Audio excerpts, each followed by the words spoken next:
Buenos días, mi nombre es María Fernanda Peralta. En esta oportunidad vengo a hablarles sobre problemas morales de la medicina, ética en los profesionales de la salud y ética médica.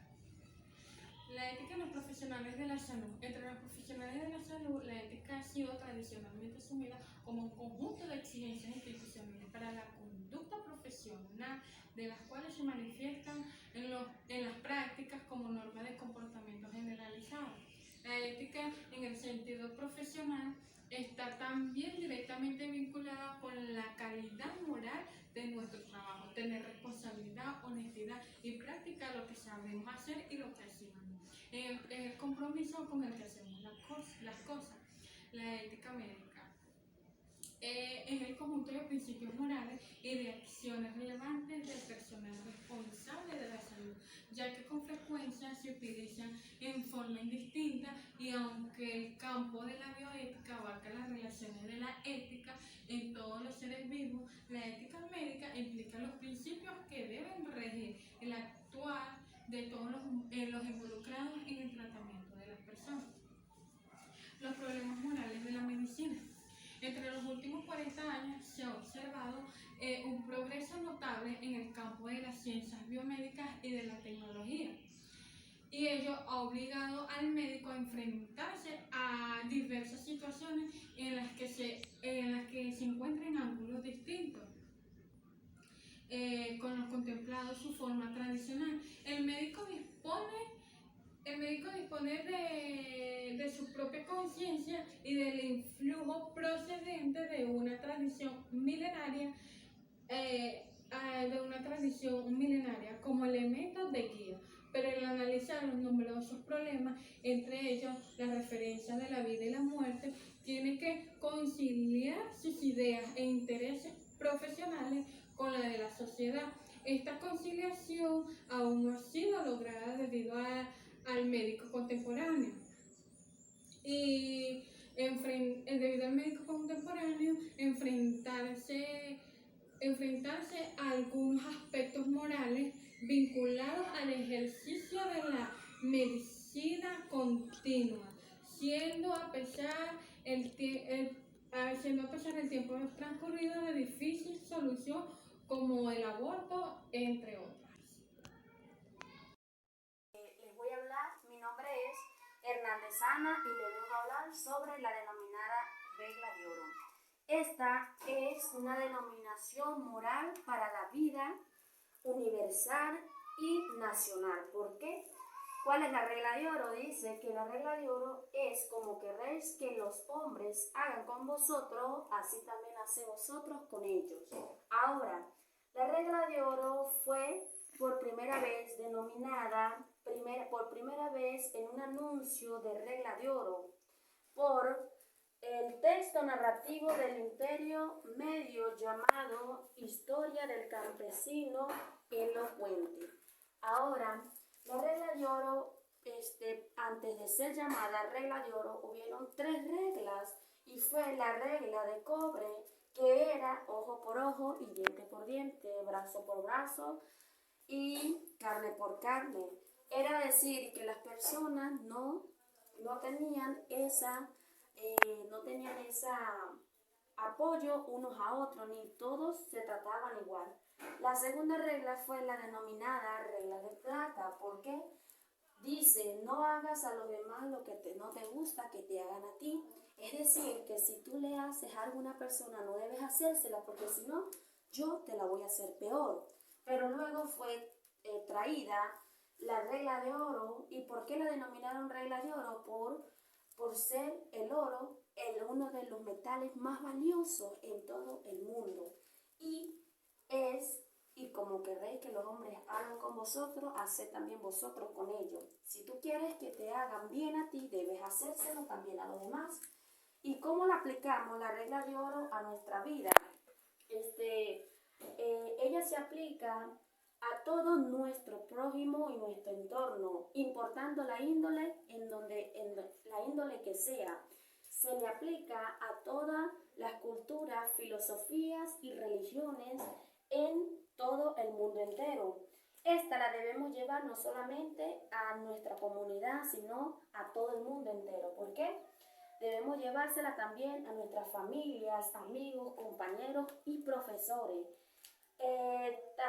tanto tratándolos con la debida consideración, tolerantes ante las características de cada persona, reconociendo los derechos y deberes propios de ellos, los deberes ajenos. Cada persona tiene una índole distinta. Entonces debemos tratar de mantener y aplicar esta regla para tener una mejor vida. Ahora, algunos estudiosos que la describen de esta manera. El primer estudioso es John Locke, que dice que él propuso los derechos a la vida y la libertad y la propiedad. En el 1898 se estableció la ley, la regla denominada no hagas a otro lo que no te gusta que te hagan a ti. Esta era la denominada regla de plata. El filósofo alemán Ernst Reiner en el 1896 aplicó al 1891 formuló la regla denominada la regla de la empatía, que es lo que tú mismo temas, no se lo hagas a otro. Ahora, y lo que tú quieres para tu vida, debes hacérselo a otro. Ahora, el otro filósofo fue Thomas Nagel. En el 1970 presenta la regla de oro como una forma objetiva de la ética y de la ética reciprocidad. Ahora otro filósofo fue Edmund Wilkes.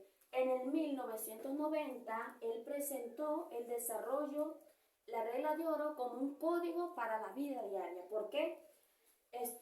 Presentando el respeto a otro como a ti mismo. Esta es necesaria para nuestro intelecto, para toda nuestra vida, porque si queremos ser unos mejores doctores, unas mejores personas, debemos tratar a los demás como me gustaría que me tratasen a mí. Y de donde ella fue extraída como tal fue de la Biblia, que es el manual para la vida diaria. Es decir, que de allí fue extraída, la podemos ubicar en Marcos 6:31, nos habla que allí la podemos encontrar. Y como queréis que los hombres hagan con vosotros, haced también vosotros con ellos. La ética suele denominar la regla de oro como el principio moral de toda nuestra humanidad. También dice, de forma positiva es la regla de oro, ¿verdad que sí? Y de forma negativa es la regla de plata. No hagas lo que no te gusta que te hagan a ti. Esa es una forma negativa. Ahora, algunas reglas de oro que podemos tener para nuestra vida. Muchos analistas o analizadores, ellos trajeron la regla de oro a un análisis, y de allí fue que extrayeron los derechos humanos, los derechos de cada persona, religión, filosofía, derechos de toda la raza humana. Es necesaria para toda nuestra vida, porque si tú tienes un auto, te lo han prestado, debes llevárselo con gasolina. Si quieres que a ti también te hagan eso, debes primero aplicarlo a tu vida. Si tú quieres que te den la mano, te traten bien, debes hacerlo tú con esa persona. ¿Por qué? Porque la regla de oro es la regla infalible para la vida de todo ser humano a nivel universal. Muchas gracias.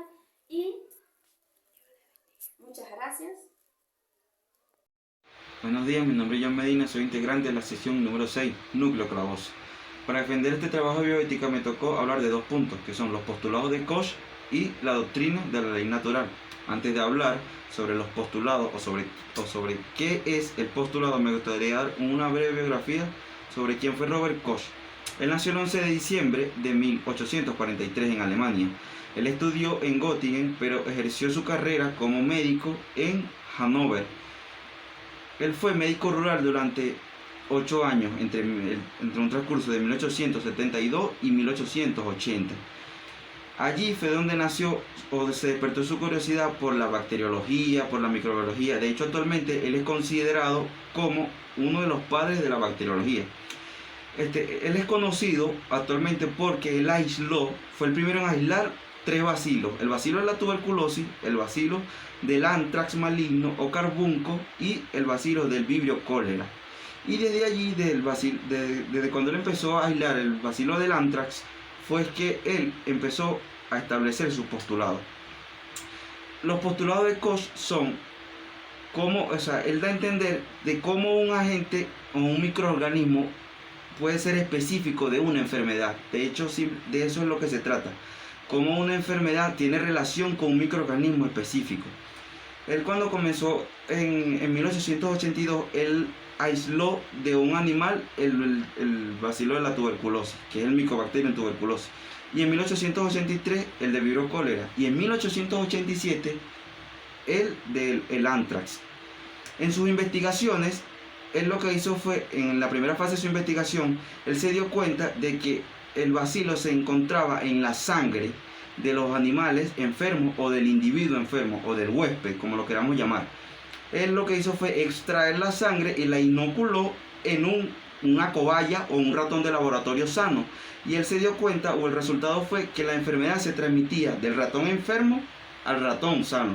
Entonces, él avanzó, en 1890 llevó su estudio a una segunda fase y se dio cuenta que él podía cultivar en un cultivo artificial, de hecho se llama cultivo puro, el bacilo del anthrax. Entonces lo que hizo fue, lo extrajo del animal, lo inoculó en un bacilo, en un cultivo artificial, lo llevó a su laboratorio y él fue, y entonces lo que hizo fue transmitir de cultivo en cultivo el bacilo, y se dio cuenta de que el bacilo no perdía su capacidad patogénica.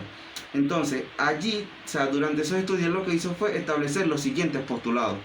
Uno, el primer postulado es que tienes que extraer el bacilo de un animal o la sangre de un animal enfermo. Jamás puedes hacerlo de un animal sano. Dos, tienes que cultivarlo. Tienen que cultivarlo fuera del individuo. Se llaman cultivos puros axénicos. ¿Qué quiere decir esto? Que lo cultivamos fuera, en el laboratorio, ya sea cultivos agar chocolate, sangre, y todo es dependiendo si estamos hablando de una bacteria, virus o un parásito. Todo es dependiendo. Y los medios de cultivo pueden cambiar. 3 es que una vez que está en el cultivo, lo extraemos el bacilo y se lo inoculamos nuevamente a un animal o un individuo o un huésped susceptible, o sea, sano. ¿Y qué es lo que tiene que pasar en esta tercera parte del postulado? Tiene que manifestarse la enfermedad en el individuo sano. Y el 4 u último postulado es que una vez estudiado este huésped sano, ¿qué es lo que tiene que pasar? El mismo bacilo que inoculamos o que aislamos por primera vez, tenemos que encontrarlo en este último huésped. De eso literalmente se trata los postulados de Koch. Bueno, continuamos con la defensa de mi segundo punto, que es la doctrina de la ley natural. Según Eduardo García Maínez, que fue un filósofo mexicano del siglo XX, él dio a entender que la ley natural o derecho natural es como una especie de juicio ético que implica la relación constante entre fenómenos de la naturaleza y que estas relaciones son causales, son fatales y son necesarias para nuestra coexistencia. La verdad es que esto me parece un tema bastante interesante, porque buena parte de esta doctrina considera de que las leyes naturales son reglas, son reglas de la naturaleza, pero a pesar de ser reglas, no se cumplen a cabalidad. ¿Qué quiere decir esto? O podemos decir que es como una especie de libertad que tiene uno como persona, que tiene uno como individuo, de conservar o de tener su propio poder para conservar la ideología que nuestros antecesores cultivaron en nosotros. Resumiendo, ¿qué quiere decir esto? Que tenemos nuestro propio pensamiento de algunas cosas, y eso es algo que emana de nosotros, a diferencia de otras leyes, como por ejemplo los derechos positivistas, que están escritos, que están plasmados en un papel, y o sea, es algo tangible. Las leyes naturales no, ellas emanan, ellas nos nacen. De hecho, las leyes naturales pueden cambiar dependiendo tu nacionalidad, dependiendo tu raza, tu etnia y dependiendo incluso el lugar o el estadio social en que te encuentres. O sea, en resumen, la doctrina de las leyes naturales son como una especie de pruebas o observaciones científicas que a lo largo del tiempo se fueron modificando. Y, o sea, en este video es importante acotar que los padres o los autores principales de estas leyes fueron Platón y Aristóteles en el siglo IV antes de Cristo. Ellos lo plasmaron esta ley en sus obras, por ejemplo Platón en su obra Repúblicas y Leyes, y Aristóteles en la obra denominada La Política.